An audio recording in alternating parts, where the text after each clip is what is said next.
Shalom, bertemu lagi di dalam Renungan Hati. Kemarin kita membahas dari Filipi pasal yang keempat ayat yang ke-13, hanya Tuhan. Hari ini kita akan belajar dari Filipi pasal 4 ayat 13 tentang sesuatu yang berhubungan dengan kekuatan dan kemenangan yang Tuhan berikan dalam hidup kita semuanya. Filipi pasal 4 ayat 13, segala perkara dapat kutanggung di dalam Dia yang memberi kekuatan kepadaku. Hari ini kita akan berbicara tentang hub rohani. Bapak Ibu, cerita tentang hub manusia raksasa hijau itu merupakan satu cerita yang sangat fenomenal, mulai dari saya kecil sampai sekarang. Ketika film Avenger kemudian membawa Hulk juga dalam sebuah episode, kita bisa melihat kiprah kekuatan yang luar biasa. Seorang yang biasa-biasa, yang terbatas, memiliki kelemahan, dalam situasi kritis tiba-tiba dia menjadi raksasa hijau dan memiliki kekuatan yang luar biasa. Mungkin narasi ini yang ingin saya bagikan kepada Bapak Ibu semuanya.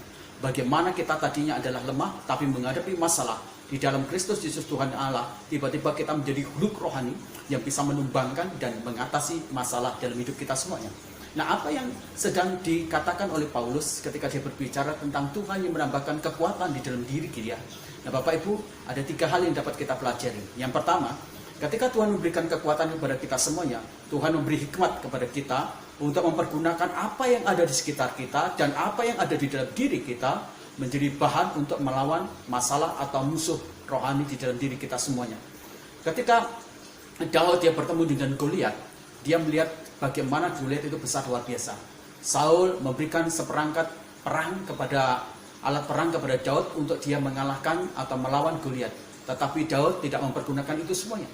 Hikmat yang diberikan kepada Tuhan itu yang kemudian membawa Daud pergi ke sungai, mengambil batu-batu yang licin dan menggunakan alih-alih untuk menumbangkan Goliat, dan akhirnya Goliat tumbang dan mati.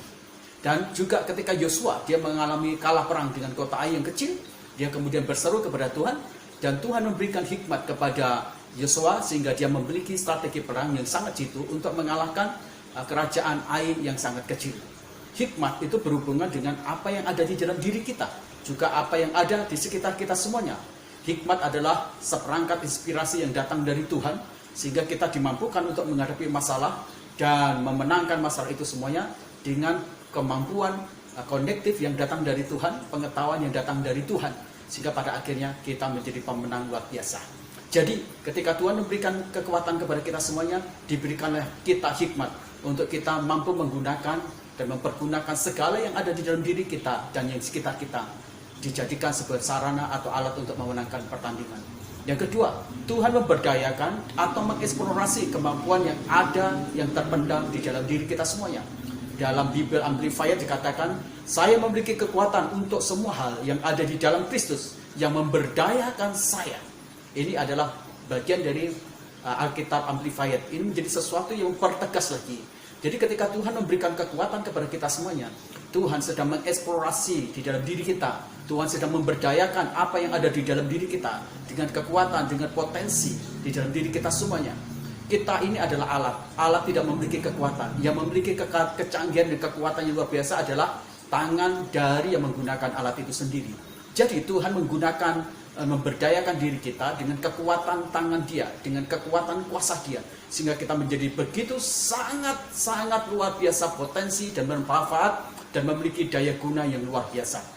Waktu Simon dibuat menjadi buta karena dia diketahui kelemahan dia, akhirnya dia menjadi budak bagi orang-orang Filistin.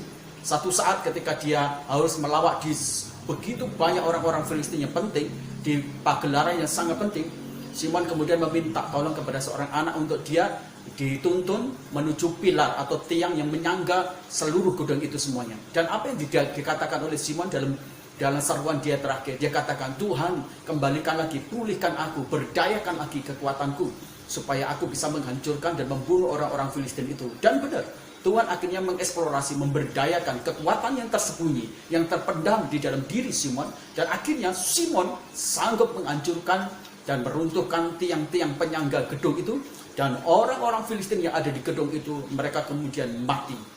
Dalam pemberdayaan ini, Tuhan membangkitkan kemampuan yang ada di dalam diri kita. Dalam mengeksplorasi ini, Tuhan membangkit lagi sebuah kekuatan di dalam diri kita, dalam tindakan-tindakan yang spektakuler hebat. Dan itu luar biasa, pantas. Kalau Tuhan memberdayakan di dalam diri kita, pasti kita akan jadi pemenang, dan kita sanggup dan cakap menghadapi masalah-masalah. Bagian yang ketiga, apa yang dilakukan Tuhan ketika Dia memberi kekuatan dalam diri kita semuanya? Tuhan menambahkan kekuatan di dalam diri kita semuanya. Hidup pelayanan kita semuanya menguras energi. Menguras energi sehingga kita bisa menjadi lemah. Dan pada titik lemah itu, waktu masalah datang, karena kekuatan kita sudah mungkin sedikit atau nol, kita tidak cukup memiliki kekuatan dan kita kalah. Dibutuhkan kekuatan ekstra, dibutuhkan energi tambahan di dalam diri kita semuanya, supaya kita akhirnya memiliki kekuatan yang lebih kuat, lebih besar dibandingkan masalah itu semuanya. Jadi hukum kemenangan dibutuhkan dengan berat jenis kekuatan di dalam diri kita lebih besar dibandingkan masalah itu sendiri. Baru kita akan menang. Ini seperti HP, ketika kita memakai HP lama dan tiba-tiba baterai seperti mendekati lowbat. Padahal kita sedang membutuhkan sesuatu yang sangat urgent untuk HP itu bisa berfungsi. Apa yang harus kita lakukan? Maka kita bersegera membawa HP itu ke sumber listrik atau power bank, sehingga HP itu kemudian memiliki pemulihan kekuatan energi sehingga kita bisa dapat gunakan dengan waktu yang cukup lama.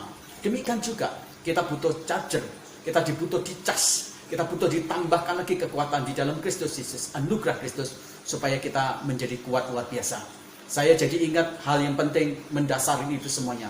Di dalam Lukas pasal pertama ayat 37 dikatakan demikian. Sebab bagi Allah tidak ada yang mustahil. Di dalam Markus pasal 9 ayat 23 katakan, jawab Yesus, katamu jika engkau dapat, tidak ada yang mustahil bagi orang yang percaya.